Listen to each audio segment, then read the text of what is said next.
Assalamualaikum warahmatullahi wabarakatuh. Perkenalkan, nama saya Ahmad Taufik Hidayat, NIM 1219452. Di sini saya akan menjelaskan tentang konsep dasar sistem dan informasi. Berikut penjelasannya. Konsep dasar sistem. Definisi dari sistem, yaitu sekumpulan unsur, elemen, kegiatan, prosedur yang saling terpadu dan bekerja sama satu sama lain. Keberadaannya membentuk sebuah fungsi untuk mencapai tujuan. Contohnya pada sistem komputer. Sistem komputer mempunyai unsur keyboard, CPU, monitor, mouse, printer, dan modem. Tujuannya yaitu untuk mengolah data. Dan kemudian yang sistem tubuh memiliki unsur organ tubuh dan panca indera. Tujuannya untuk kelangsungan hidup. Dan sistem pabrik memiliki unsur orang, mesin, dan order. Tujuannya untuk produksi. Karakteristik sistem terdiri dari satu komponen, yaitu sesuatu yang menjadi bagian sistem, benda, aturan, atau orang. Yang kedua, batas atau boundary, sesuatu yang membedakan dengan sistem lainnya. Yang ketiga, lingkungan atau environment, yaitu sesuatu yang berada di luar sistem atau yang mempengaruhi sistem. Yang keempat, penghubung atau interface, yaitu untuk menjembatani fungsi antar komponen. Kemudian yang kelima, masukan atau input, yaitu sesuatu yang digunakan sebagai bahan untuk diolah lebih lanjut. Kemudian yang keenam, yaitu pengolahan atau processing, yaitu kegiatan memproses bahan masukan menjadi hasil keluaran. Yang terakhir adalah keluaran atau output, yaitu berbagai macam bentuk yang dihasilkan melalui pengolahan. Karakteristik sistem. Karakteristik sistem terdiri dari sasaran atau objektif, yaitu sesuatu yang ingin dicapai dalam jangka pendek atau panjang. Kemudian tujuan atau goal, yaitu pencapaian akhir yang hendak dicapai dalam waktu yang panjang. Kemudian kendali atau kontrol, untuk menjaga sistem agar tetap berjalan sesuai rencana dan tujuannya.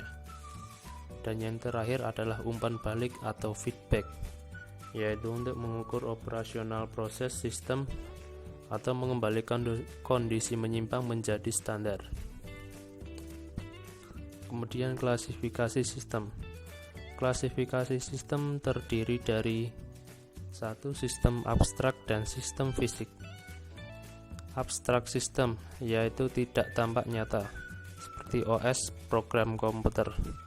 Kemudian physical system, tampak nyata, bisa dijamah, contohnya komputer manusia. Kemudian sistem alamiah dan sistem buatan. Natural system, terjadi dengan sendirinya, seperti sistem tata surya. Yang kedua, human made system, atau hasil karya manusia, contohnya komputer, mobil. Sistem tertentu dan sistem tak tentu, contohnya deterministic system, diprediksi dan dideteksi dengan pasti. Kemudian probabilistic system, prediksi tidak pasti, ada probabilitas. Kemudian sistem tertutup dan sistem terbuka, terdiri dari closed system, tidak dipengaruhi lingkungan di luar sistem, menerima masukan tertentu, menghasilkan keluaran tertentu. Dan open system, dipengaruhi lingkungan luar, menerima masukan dari subsistem lain dan memberikan keluaran untuk subsistem lain. Konsep dasar informasi. Definisi dari informasi merupakan hasil pengolahan data yang sudah menjadi bentuk yang memiliki arti tertentu. Data, yaitu sekumpulan fakta yang menjadi bahan pengolahan lebih lanjut. Bentuk data yaitu berupa objek, kualitatif, dan kuantitatif. Contohnya pada informasi kependudukan, datanya berupa biodata penduduk, nama, jenis kelamin, tempat tanggal lahir, pekerjaan, dan lain-lain. Informasinya bisa jumlah penduduk miskin atau DPT. Kemudian contoh pada informasi akademik. Datanya bisa berupa biodata mahasiswa, nilai, dan aktivitas. Memberikan informasi absen per kelas, transkrip, IP, IPK, dan ijazah. Siklus informasi. Data yang masih merupakan bahan mentah yang harus diolah untuk menghasilkan informasi melalui suatu model.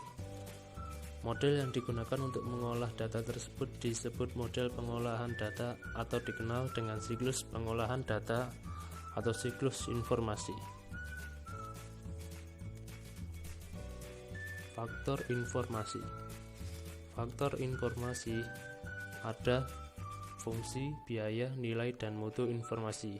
Yang pertama adalah fungsi informasi, yaitu menambah pengetahuan, mengurangi ketidakpastian, mengurangi resiko kegagalan, mengurangi keanekaragaman atau varian, memberi standar, aturan, ukuran, atau batasan.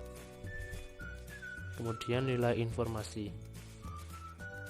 Kemudahan dalam memperolehnya, bersifat luas dan lengkap, memperhatikan ketelitian atau akuransi, kecocokan dengan pengguna atau relevansi, ketepatan waktu atau timeless, kejelasan, keluasan, dapat dibuktikan dan dapat diukur. Kemudian mutu informasi terdiri dari kontrol sistem untuk mengeliminir kesalahan, pemeriksaan internal dan eksternal, penambahan batas ketelitian data, feedback dari pemakai untuk menilai kesalahan yang mungkin terjadi. Kemudian biaya informasi. Biaya informasi terdiri dari biaya perangkat keras, biaya analisis perancangan dan pelaksanaan sistem, biaya tempat dan lingkungan, biaya perubahan, dan biaya operasi.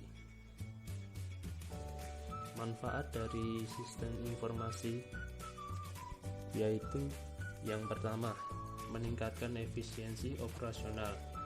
Kedua, memperkenalkan inovasi dalam bisnis. Tiga, membangun sumber-sumber informasi strategis. Kemudian yang keempat, mendukung pengambilan keputusan manajerial. Sekian dari presentasi dari saya.